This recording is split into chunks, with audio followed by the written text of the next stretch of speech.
I've been writing for like a week straight. I'm not fully convinced that I'm okay, but I'm alive, allegedly. Something that I'm sitting with this week is that I'm trying my best to rest as hard as I work. So, like, I'm not gonna quench my own fire. Like, I know how I work, like, I love a creative flow. So instead of stopping that, because that's where the real magic happens, I'm like, how do we also rest as hard as we work? So that's been the rhythm. Like, if I spend a day out doing community things, the next day I'm off. I'm bed rotting. If I pull an all nighter, the next day nothing. If I spend 3 hours first thing in the morning doing something intensively, um, I'll take a fat nap mid afternoon. So that helps. It's not to quench your fire, but to build systems around it to maintain it. So yeah, that's what I'm finding peace with right now. I've been writing so much. I've been carrying so much.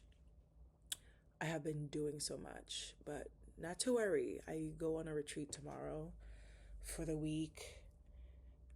And I'm turning my phone off. I'm actually turning my phone off all week because if I even see my screen, I'm gonna find 10 things to do. So I'm definitely looking forward to that. I'm gonna be okay. I'm not fully convinced that I'm awake as I'm recording this. But yeah, I'm feeling really, really good. Let me see if I can pull up my calendar real quick. But just to share some quick updates on what I've been doing, what I've been up to. Yeah, I've been applying to activations a lot. There are a lot of crafty things happening in the city this summer. There's like a kite fest in the fall, a couple of like um, dope activations within the African community in Worcester. So there's gonna be like two or three something about like Africa festivals and like looking for artists, looking for talent, looking for people to table. And so I met one of the teams, well, both teams at different events, and they were like, "Yeah, let's connect." The Kite Fest as well. I connected with them, and then there's like another thing happening, and they were like, "You want to just table? No, we want you to do more." And so those are the conversations that are currently open. And then so if I hear back while I'm out, I'll just get back to them when I'm back. But like that feels good. It's like, oh shoot, like okay, I see places for me to be. I'm not the type of person who feels like I need to be everywhere at all times. That's never been my thing. I've always given myself permission not to show up if I don't want to, if I don't feel like it, also if I don't have the capacity. And so like yeah, it's been a process of like weighing like okay, on that day there are 50 things happening. Where do I want to be? Where do I see myself being? Like which place feels most aligned to me? Like that feels good to me. So just being mindful of that. Just because you're presented with a million opportunities doesn't mean you have to take all of them on. So that's that, like tabling and activations and things. Oh, well, I mean, the other thing is not necessarily this is your archive related, but yeah, working on we don't have to talk about it because it's not related to this is your archive, but it is like dope stuff that I'm doing because I'm really trying to get in my teaching bag. And so um I've been developing frameworks. I guess we could talk about it. This is your archive. It's like this is your archive research center, you guys, coming soon. Like I really want to dig deep and do deep research about this work. And so I've just been writing. I've been writing about things to look into, like feedback forms, for when I'm out and about, collecting notes, collecting stories. Yeah, it's been it's been interesting. Oh, the other night I kind of pulled an all nighter. Not the other night. Yeah, well, 2 nights ago, I pulled an all night. I stayed up to like 5 o'clock in the morning looking for books to read because I want to be as informed as possible, as well researched as possible. Because I'm trying really hard not to go to school for this because I ain't got no money. I can't. I'm not going. I'm not paying for a master's degree. That's the only thing. I'm not paying for a master's degree. If y'all going and also I don't even know what I would study. Like, do I get an MBA or do I do an art thing? And people say that art school is useless, so I don't need another degree. I would probably do an MBA. Anyways, so yeah, I've been like, let me just like do research as much as possible.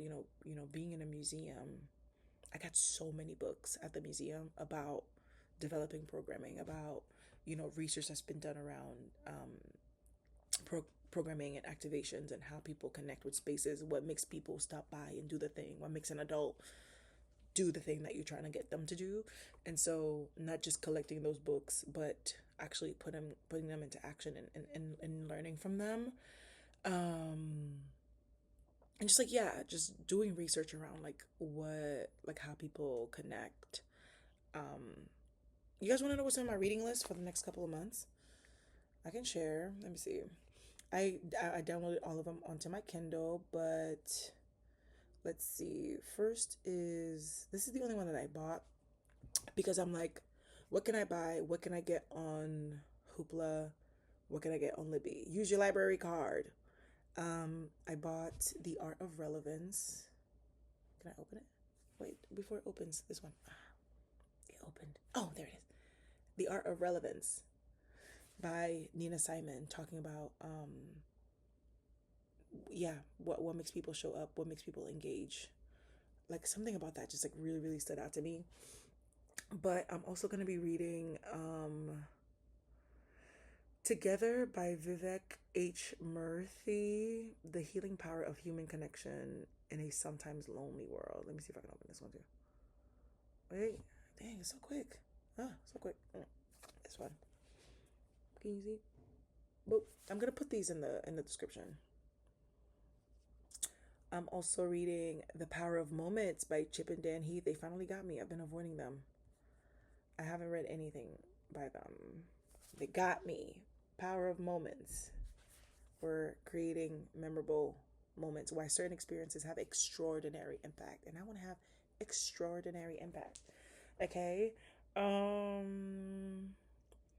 So that's another one that's on my fall curriculum.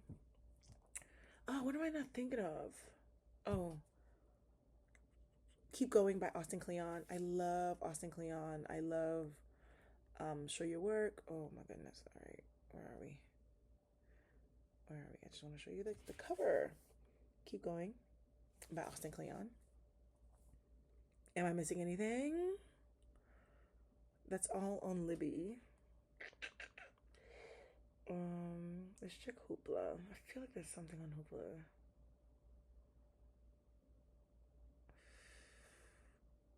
No. Wait, do I have anything on Hoopla?